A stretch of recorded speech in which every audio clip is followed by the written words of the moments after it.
மாவுடு எப்படி போடுறதுன்னு பார்ப்போம். அதுக்கு இப்படி காம்புள்ள மாவுடு இருந்தால் இப்படி ஆஞ்சிட்டு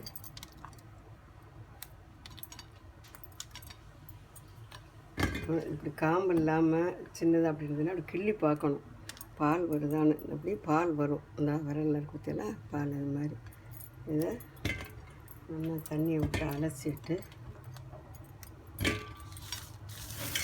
இந்த அலசி வச்சுருக்கேன்.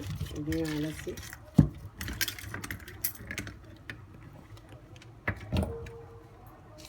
போட்டு இதற்கு விளக்கெண்ணெயை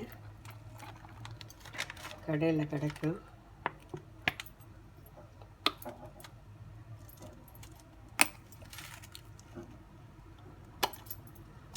விளக்கெண்ணெயை கையில் விட்டுண்டு இது நல்லா பரட்டிடணும். இப்போ இன்னும் 2 கை இருக்கு மாங்காய், 1 கை உப்பு போட்டு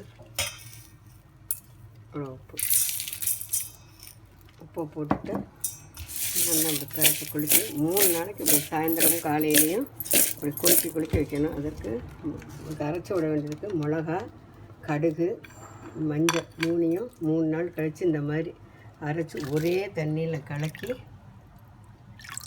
இப்படி வச்சுன்னு ஒரே தான் 3 நாள் கழித்து விட்டு அப்போ தான் கொஞ்சம் சுருக்கம் விடும் வடுவுக்கு.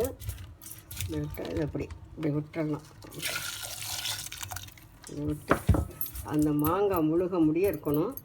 ஆனால் தண்ணி ஒரே தண்ணியாக அரைக்கிற மிளகாயில் நிறைய தண்ணியை கலந்து இப்படி தப்ப வச்சு இப்படி விட்டுறணும்.